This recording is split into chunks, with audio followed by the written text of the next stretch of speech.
ओम शांति। आज हम एक प्रश्न उत्तर के ऊपर चर्चा करेंगे। तो आज का प्रश्न है कि अष्टरत्न कौन कौन बनते हैं। सतयुग के बाद क्या त्रेता युग में भी नौवीं गद्दी पर पहला राम ब्रह्मा बाबा की आत्मा ही बनेंगे, या फिर परम धाम से कोई अलग आत्मा आकर के राम बनेंगे? ये प्रश्न है। क्योंकि बाबा कई बार कहते हैं ना कि सबको लक्ष्मी नारायण बनने का लक्ष्य रखना है। सब हाथ भी उठाते हैं कि हम लक्ष्मी नारायण बनेंगे, राम सीता नहीं बनेंगे, है ना। क्योंकि बाबा कहते वो तो नापास हुए। परंतु वास्तव में इसको हमें इस तरीके से समझना पड़ेगा कि सतयुग में लक्ष्मी नारायण तो सर्वोच्च पद है, परंतु त्रेता युग में राम सीता भी सर्वोच्च पद है। और सतयुग त्रेता दोनों युग आधा कल्प में मिला करके स्वर्ग कहा जाता है। भले बाबा सतयुग को स्वर्ग और त्रेता को सेमी स्वर्ग कहते हैं, परंतु फिर भी ये आधा कल्प स्वर्ग तो है, सुखधाम तो है। तो अब इसको समझने के लिए हम आपको ये बताना चाहेंगे कि कई मुरलियों में बाबा ने बताया है कि शिव बाबा संगम युग पर ब्रह्मा बाबा के द्वारा तीन धर्म की स्थापना करते हैं। तीन धर्म की स्थापना। कौन कौन से तीन धर्म? एक ये ब्राह्मण धर्म, संगम युग पर जो है ये ब्राह्मण धर्म है ना। हम बाबा के बच्चे, ब्रह्मा के बच्चे, बाप दादा के बच्चे, ब्रह्मा कुमार कुमारियां हैं। तो ब्रह्मा कुमार कुमारियां माना ब्रह्मा के बच्चे ब्राह्मण, तो ये ब्राह्मण धर्म। दूसरा धर्म है देवी देवता धर्म, आदि सनातन देवी देवता धर्म माना देवता धर्म। तो संगम युग पर ब्राह्मण धर्म, और सतयुग के लिए देवता धर्म, और त्रेता युग के लिए क्षत्रिय धर्म, है ना। ये तीन धर्म बाबा इसी संगम युग पर एक ही समय पर स्थापन करते हैं, है ना। अब ये ब्राह्मण धर्म क्यों कहा गया है? क्योंकि इस पतित कलयुग दुनिया में शिव बाबा स्वयं भगवान ब्रह्मा बाबा के द्वारा हम बच्चों को पढ़ाई पढ़ाते हैं, है ना। तो स्वयं भगवान के संग हमको मिलता है। ये संग सतयुग और त्रेता युग में नहीं मिलेगा। तो ये महान युग है, हीरे तुल्य युग है, और हमारा ये अलौकिक जन्म है। तो इस पतित दुनिया में अलौकिक पवित्र ब्राह्मण जन्म, इसीलिए ये पवित्रता का धर्म। क्योंकि सतयुग त्रेता युग में तो पवित्रता नेचुरल हो जाएगी, परंतु यहां पर इस पवित्रता को हम अपनाते हैं। बाबा हमें, हमारे अंदर शक्ति भरता है, योग के द्वारा आत्माओं के अंदर शक्ति भरती है। तो इस एक ही रूहानी पढ़ाई के द्वारा तीनों धर्म की स्थापना होती है, ब्राह्मण, देवता और क्षत्रिय धर्म। अब बाबा ने यह भी कहा हुआ है कि जो आत्मा धर्म की स्थापना करती है, उन्हीं आत्मा को ही फिर उस धर्म की पालना करनी पड़ती है। जैसे बाबा अलग अलग, इब्राहिम ने जैसे इस्लाम धर्म स्थापित किया, क्राइस्ट ने क्रिश्चियन धर्म स्थापित किया, बुद्ध ने बौद्ध धर्म, तो उन आत्माओं को भी पुनर्जन्म लेकर के उसी धर्म की पालना करनी है, अलग अलग भिन्न भिन्न नाम रूप से, है ना। तो यहां पर भी ये भी तो तीन धर्म है जो स्वयं भगवान स्थापना करते हैं। तो अभी जब तक बाबा, ब्रह्मा बाबा साकार में थे, तो तब तक ब्राह्मण धर्म की स्थापना हुई, है ना, और पालना भी हो रही थी। परंतु अभी भी अव्यक्त वतन से, सूक्ष्म वतन से शिव बाबा और ब्रह्मा बाबा, बाप दादा दोनों मिलकर के इस ब्राह्मण धर्म की वृद्धि भी कर रहे हैं, अर्थात स्थापना भी हो रही है, और अव्यक्त रूप से पालना भी कर रहे हैं। तो ब्रह्मा बाबा फरिश्ते रूप में अभी भी ब्राह्मण धर्म की पालना कर रहे हैं, है ना। अब आप देखिए, अब जब ये संग जो पुराने कल्प का संगम युग पूरा हो जाएगा, है ना, अर्थात ये विनाश हो जाएगा, है ना, फिर श्री कृष्ण का जन्म होगा, फिर नए कल्प का संगम युग की शुरुआत होगी। फिर श्री कृष्ण श्री राधे लक्ष्मी नारायण के रूप में राजगद्दी पर बैठेंगे, तो तब से सतयुग शुरू हो जाएगा। तो ब्रह्मा बाबा अर्थात यहाँ पर साकार में मम्मा बाबा ही फिर सतयुग में पहला लक्ष्मी नारायण के रूप में देवता धर्म की पालना करेंगे, है ना। फिर उनके साथ साथ जो सहयोगी आत्माएं हैं अष्टरतन, उस पर हम आगे फिर चर्चा करेंगे कि अष्टरतन कौन है। पहले हम ये समझ लेते हैं। तो अब चूंकि ब्रह्मा बाबा के द्वारा ही तीनों धर्म की स्थापना हुई, तो तीनों धर्म की पालना भी ब्रह्मा बाबा की आत्मा को ही करनी है ना। ये ड्रामा का समझो ये बना हुआ है, ये नियम ड्रामा का बना हुआ है ये। तो अब देखिए, ब्रह्मा बाबा की आत्मा अभी भी अव्यक्त रूप से ब्राह्मण धर्म की पालना कर रहे हैं। आगे सतयुग में लक्ष्मी नारायण के रूप में भी देवता धर्म की पालना करेंगे।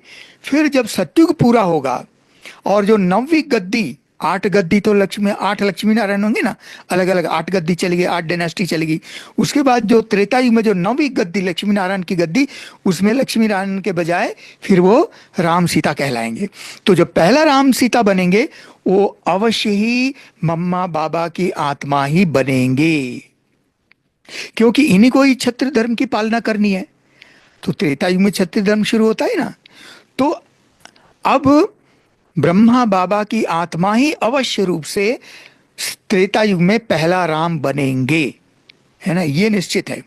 क्योंकि जिन्होंने धर्म की स्थापना की उन्हीं को ही पालना करनी है, अलग से कोई आत्मा नहीं आएगी। क्योंकि मैं आगे आपको मुरली के पॉइंट सुनाता हूं कि बाबा के महावाक्यों से कितना स्पष्ट हो जाता है। क्योंकि पढ़ाई है, ये मेरिट है। जैसे स्कूल में भी जैसे टॉप 10 की मेरिट होती है, इसी प्रकार से इस रूहानी पढ़ाई में भी, है ना, ये मेरिट है। वो मेरिट लिस्ट है, उसके आधार पर ही तो गद्दी पर बैठेंगे ना, है ना। तो देखिए, तो ये जो है, इसमें बाबा की एक मुरली आपको सुनाता हूं। तो इसमें बाबा ने कहा, ये 4 सितंबर 2020 की मुरली 4/9/20, है ना। 4 सितंबर 2020 की मुरली में बाबा ने कहा, कहते हैं हम तो लक्ष्मी नारायण बनेंगे, है ना, वह फिर राम सीता भी बनेंगे।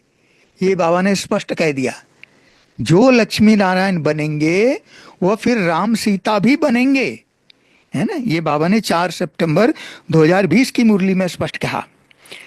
फिर एक मुरली और है 26 मई 2022 की मुरली 26/5/22।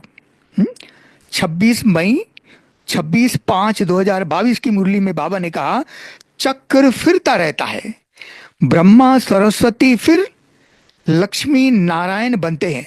फिर बाबा ने कहा, ब्रह्मा सरस्वती फिर लक्ष्मी नारायण बनते हैं, यह अभी जानते हैं। बाबा कह रहे हैं, ब्रह्मा सरस्वती के लिए बाबा कह रहे हैं, यह अभी जानते हैं हम सो लक्ष्मी नारायण बनते हैं, फिर हम सो राम सीता बनेंगे। ये बाबा ने इस मुरली में भी स्पष्ट कर दिया। अर्थात जो लक्ष्मी नारायण बनेंगे उनको फिर राम सीता भी बनना ही है। इस महावाक्य से एक बहुत बड़ा राज स्पष्ट हो जाता है ना। इसका मतलब यह हुआ कि आगे भी मैं आपको वाणी मुरली सुनाऊंगा, उसमें बाबा ने कितना बड़ा राज बताया है। कि बाबा ने यह स्पष्ट किया है आगे की मुरलियों में भी, तो उसमें बाबा ने यह स्पष्ट किया कि अभी देखिए 3 धर्म अलग है ना, ब्राह्मण, देवता और क्षत्रिय। तो इन तीनों धर्मों में अभी वर्तमान समय जो ब्राह्मण धर्म में ऊंचते ऊंच बनेंगे, अर्थात जो अष्टरतन बनेंगे, है ना, वही की वही आत्माएं भी फिर देवता धर्म में वही की वही उसी क्रम से वो लक्ष्मी नारायण बनेंगे, है ना। Lakshmi Narayan the first, the second, the है ना, थर्ड, इस तरीके से 8 लक्ष्मी नारायण बनते हैं ना। तो वो अलग अलग आत्मा बनेगी, है ना। तो वो कौन कौन बनेंगे वो उसकी चर्चा फिर हम बाद में करते हैं। तो अब वही की वही लक्ष्मी नारायण का जो 8 डायनेस्टी चलेगी, क्रम चलेगा, 8 गद्दी चलेगी, उसमें जो लक्ष्मी नारायण बनेंगे वही की वही क्रम फिर त्रेता युग में भी चलेगा। अर्थात जो लक्ष्मी नारायण बनेंगे, जैसे फर्स्ट लक्ष्मी नारायण बने तो वही फर्स्ट राम सीता बनेंगे, जो सतयुग में सेकंड लक्ष्मी नारायण बनेंगे तो त्रेता युग में भी वही सेकंड राम सीता बनेंगे। तो वही कि वही 8 लक्ष्मी नारायण त्रेता युग में भी क्रमशः 8 गद्दी के राम सीता की गद्दी, क्योंकि सर्वोच्च पद वही की वही है, तो कोई उन्हीं को ही पालना करनी है, क्योंकि शिव बाबा हैं के साथ यही अष्टरतन ये धर्म स्थापन करने के लिए निमित्त बनी, तो पालना करने के लिए भी यही निमित्त बनेंगे, है ना। भले त्रेता युग में अब 12 जन्म होते हैं तो 12 गद्दी चलेगी, तो उसकी भी हम चर्चा आगे करेंगे। अब देखिए, तो इन माँ वाक्यों से तो ये स्पष्ट हो गया। अब यह है रूहानी पढ़ाई, और ये सारा जो मेरिट जो मार्क्स मिलते हैं, क्योंकि पढ़ाई है तो एग्जाम भी होंगे ना, तो जैसे उस स्कूल में उस कॉलेज में पढ़ाई होती है तो एग्जाम होते हैं, तो मार्क्स मिलती है, फिर मेरिट बनते हैं, और उसी क्रम से उनको फिर पद मिलता है ना, अच्छे ऑफर मिलते हैं जॉब्स के और भी, है ना, कॉर्पोरेट सेक्टर्स में। तो इसी प्रकार से यहाँ भी यही क्रम से, है ना, ये चलेगा। तो अब ये पढ़ाई है, तो अब 19/12/2024 19 दिसंबर 2024 19/12/24 की मुरली में बाबा ने कहा, अंत में तुमको पता पड़ेगा, अंत में तुमको पता पड़ेगा कौन से मुख्य दाने बनते हैं जो डिनाइस्टी में आएंगे। कि बाबा ने कहा अंत में रिजल्ट निकलेगी। बाबा कहते हैं अंत में सबको सब कुछ पता पड़ जाएगा, और अभी तो अंत समय आ ही गया है ना, तो अभी पता पड़ना चाहिए। तो कैसे कैसे किस आधार पे वो पता पड़ रहा है, वो फिर हम आगे चर्चा करते हैं। हाँ, अब देखिए, अब एक मुरली और है 9 मई 2025, अभी मई मास चल रहा है ना, 9 मई 9/5/2025 की मुरली में बाबा ने कहा, अंत में पूरे देही अभिमानी बनने वाले ही पास होंगे।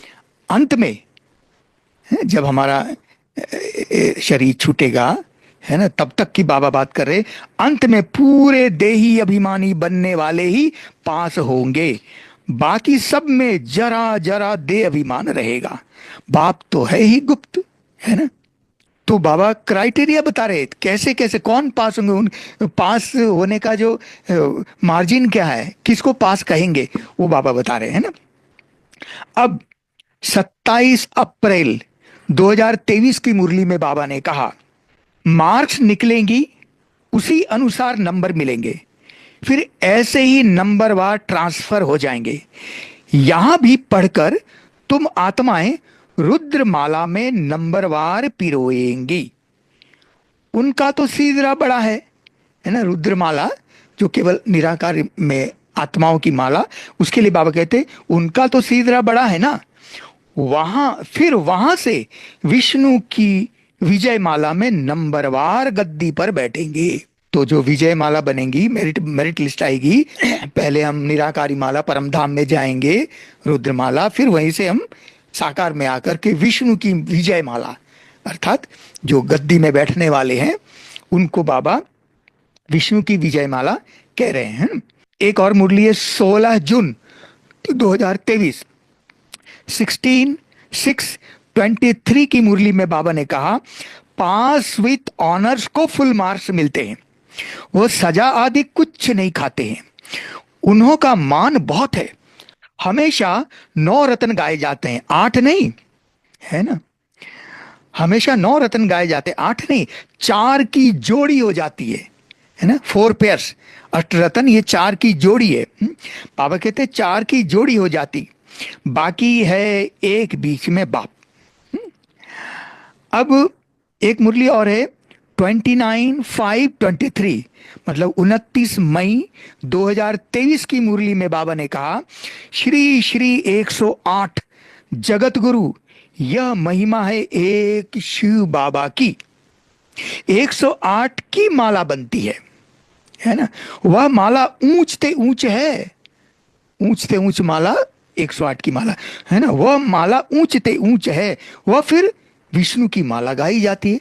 अर्थात 108 की जो विजय माला है वही विष्णु की माला गाई जाती है, क्योंकि यहां विजय प्राप्त करते हैं संगम युग पर, फिर सत्युग त्रेता युग में फिर हम गद्दी पर बैठने के लिए फिर वो विष्णु की माला में आते हैं।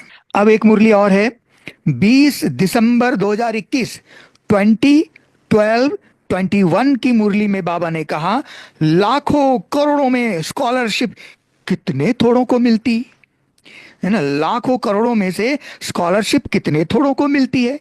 मुख्य है 8 सोने के, बाबा कैटेगरी भी बता रहे, मुख्य है 8 सोने के, फिर 108 चांदी के, बाकी 16,000 तांबे के। ये बाबा ने 3 कैटेगरी बताए, 8 सोने के, फिर 108 चांदी के और बाकी 16,000 तांबे के, है ना, गोल्डन सिल्वर एंड कॉपर, है ना। अब 28 जनवरी 1980 28/1/1980 की अव्यक्त वाणी में बाबा ने कहा, नंबर 1 है, बाबा ने कहा नंबर 1 है 8 रतन, और सेकंड है 100 और थर्ड है 16,000। नंबर 1 में आने का साधन है जो नंबर 1 ब्रह्मा बाप है, जो नंबर 1 ब्रह्मा बाप है ना, उसी 1 को देखो तो 8 रत्नों में आ जाएंगे, है ना। अब प्रश्न उठता है कि वह अष्टरत्न कौन है।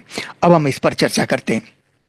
इस पर कुछ मुरलियों में बाबा ने कहा, एक मुरली है 22 जुलाई 2014 की मुरली, 22/7/2014 की मुरली में बाबा ने कहा, जो पास विथ ऑनर 8 रत्न है उनकी ही इस समय सिविल आइज हो सकती है। सिविल आइज, बाबा कहते हैं ना, सिविल आइज और क्रिमिनल आई, है ना, है? अर्थात सिविल आइज माना आत्मिक दृष्टि, क्रिमिनल आई माना देह की दृष्टि।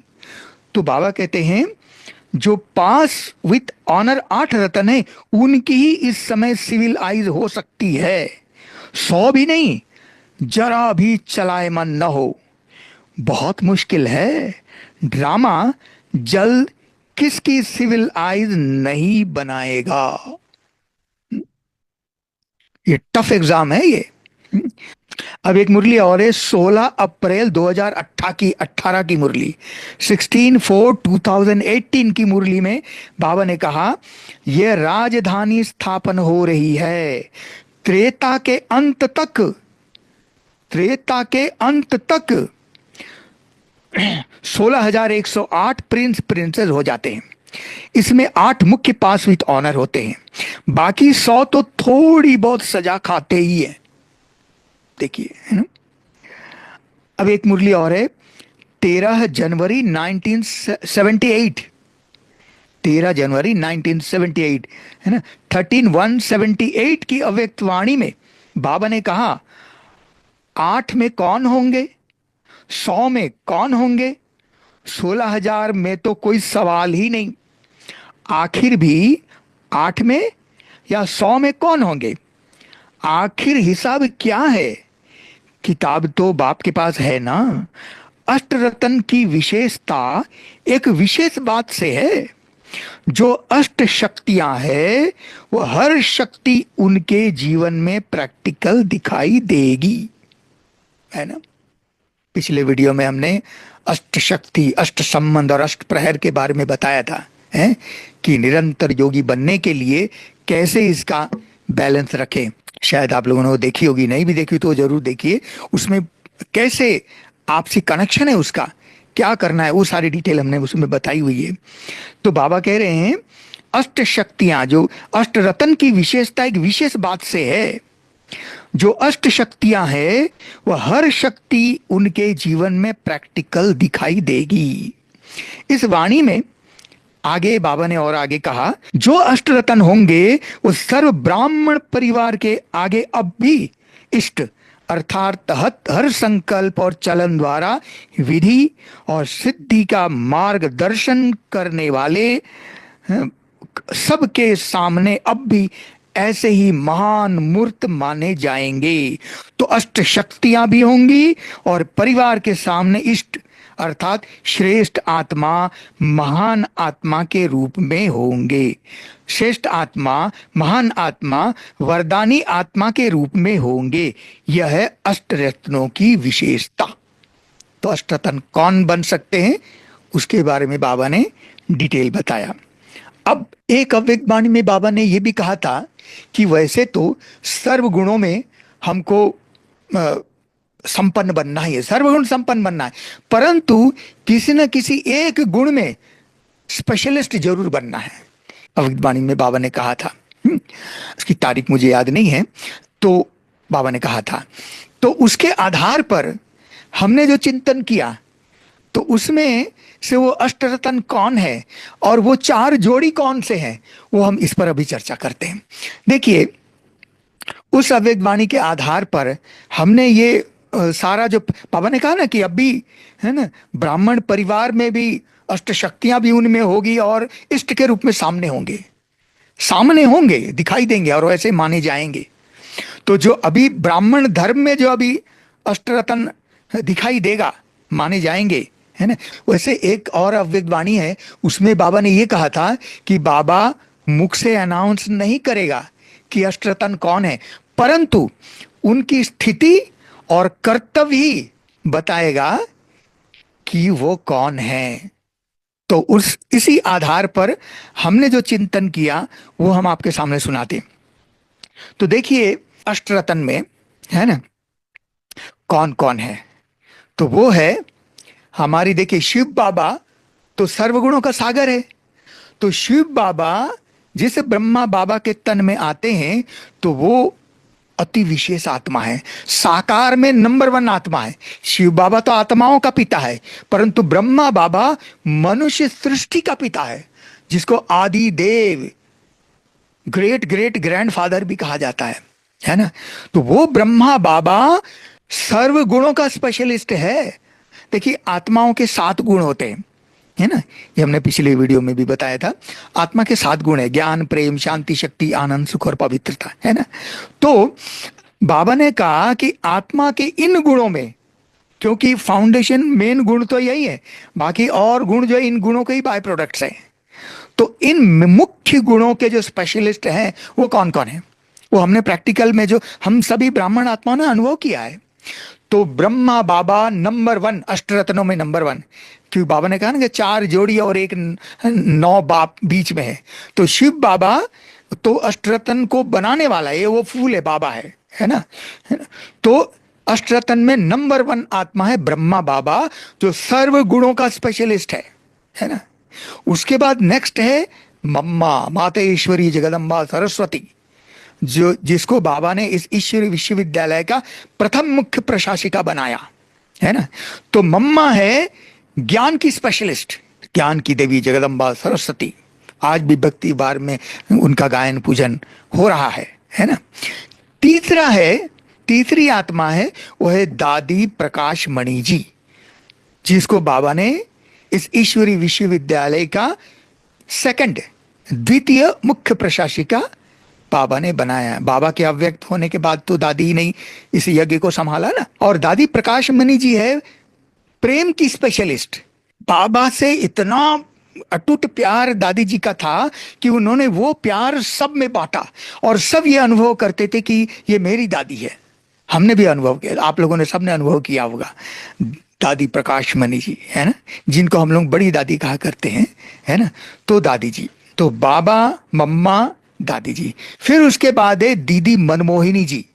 दीदी मनमोहिनी जी दादी के साथ, है ना, एडिशनल चीफ थी। दादी मुख्य प्रशासिका थी, तो दीदी मनमोहिनी जी को बाबा ने एडिशनल चीफ बनाया है ना, अतिरिक्त मुख्य प्रशासिका दीदी थी। और दीदी मनमोहिनी जी थी, वो है पवित्रता की स्पेशलिस्ट, प्योरिटी की स्पेशलिस्ट, है ना। दीदी किसी आत्माओं को ऐसे दृष्टि देती थी ना, एकदम स्कैन कर लेती थी आत्माओं को। और सबसे बड़ी विशेषता ये थी कि दीदी के सामने कोई झूठ नहीं बोल सकता था, अपने आप सब कुछ सच बताते थे।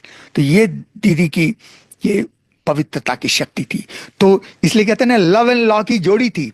जैसे बाबा मम्मा की जोड़ी थी, ऐसे दीदी दादी की जोड़ी बाबा मम्मा के बाद यज्ञ को संभाला, है ना। तो दीदी थी लवफुल, दादी प्रकाशमणि जी थी लवफुल, और दीदी थी लॉफुल, है ना। हमारे ईश्वरी विश्वविद्यालय का पहला नियम ही पवित्रता है ना। तो दीदी जी पवित्रता की स्पेशलिस्ट थे। तो लव एंड लॉ, इन दोनों का बैलेंस था, है ना। तो अब उसके बाद पांचवी जो आत्मा है अष्टरत्नों में, वो है दादी जानकी जी। दादी जानकी जी जो है वो है शांति की स्पेशलिस्ट है। हमारे यज्ञ में 3 बार ओम शांति बोलने का प्रचलन दादी जानकी जी ने ही तो शुरू किया था, है ना। उसके बाद है दादी गुलजार जी। बाबा व्यक्त होने के बाद गुलजार दादी का तन, है ना, बाबा ने उसी को रथ बनाया ना, और दादी गुलजार दादी के द्वारा ही, है ना, बाबा ने अव्यक्त रूप से, है ना, हम ब्राह्मणों की कैसे पालना कर रहे हैं साकार में भी, है ना। तो हम अव्यक्त वाणी सुनते हैं, गुलजार दादी के तन के द्वारा ही उच्चार हुए महावाक्य तो है। तो ये 3 जोड़ी हो गई, बाबा मम्मा दीदी दादी की जोड़ी दूसरी, तीसरी है जानकी दादी और गुलजार दादी। गुलजार दादी जी है शक्ति की स्पेशलिस्ट।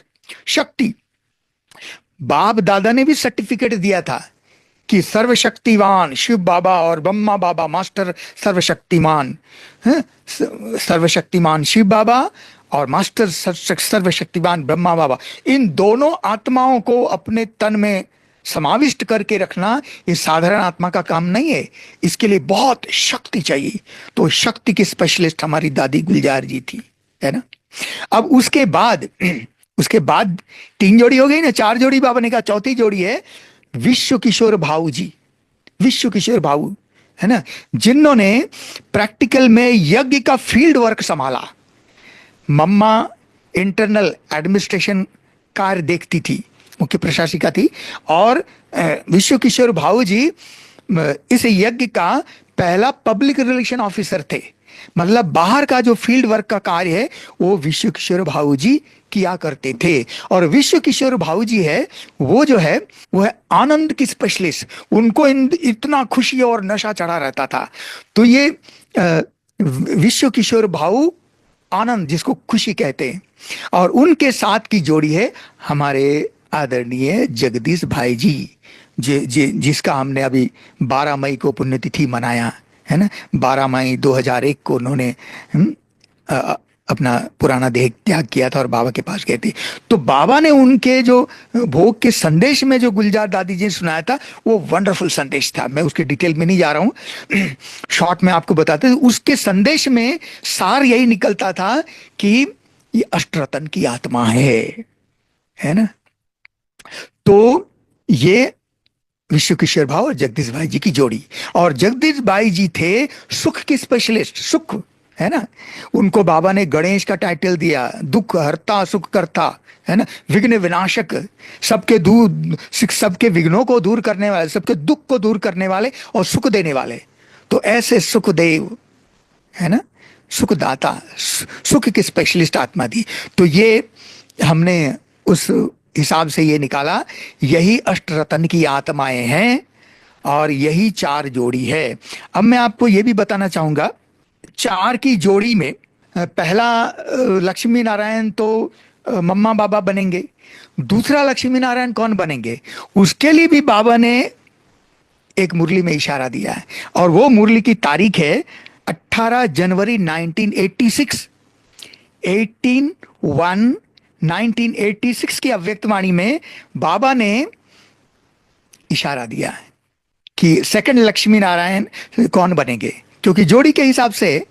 तो वो विश्व किशोर भाऊ के लिए बाबा ने क्या कहा, देखिए उसमें मैंने वो निकाला। बाबा ने उसमें कहा, जैसे साकार बाप को सदा निश्चय और नशा रहा कि मैं भविष्य में विश्व महाराजन बना की बना, ऐसे विश्व किशोर को भी यह नशा रहा कि मैं पहले विश्व महाराजन का पहला प्रिंस हूं। जो पहला लक्ष्मी नारायण बनेंगे उनका पहला प्रिंस हो, तो वो तो सेकंड नारायण वही हो गया ना। तो बाबा ने कहा, यह नशा वर्तमान और भविष्य का अटल रहा, तो समानता हो गई ना। जो साथ में रहे उन्होंने ऐसा देखा ना। उस अविद्वाणी में 18 जनवरी 1986 के वेदवाणी में बाबा ने एडवांस पार्टी की आत्माओं की चिट चैट की बात कर रहे थे, उसमें से ये पॉइंट उसमें बाबा ने कहा। तो ये है कि वास्तव में ये अष्टरतन कौन है ना, और ये हमने आपको बताया मुरलियों के आधार पर। और जो राम जो बनेंगे, पहला राम जो बनेंगे वो ब्रह्मा बाबा मम्मा, जो पहला लक्ष्मी नारायण, वही पहला राम सीता बनेंगे, क्योंकि उन्हीं को ही क्षत्रिय धर्म की पालना करनी है।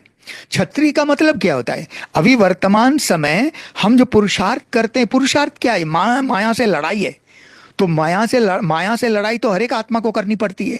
तो उन अष्टरत्नों भी ने भी किया होगा, परंतु उन अष्टरत्न की आत्माएं सदा माया की लड़ाई में विजयी रही, और बाकी जो 100 आत्माएं हैं 108 की विजय माला में, वो बाकी 100 आत्माएं अंत तक विजय पा ही लेती है, इसीलिए वो 108 की विजय माला में आ जाते हैं। ओम शांति।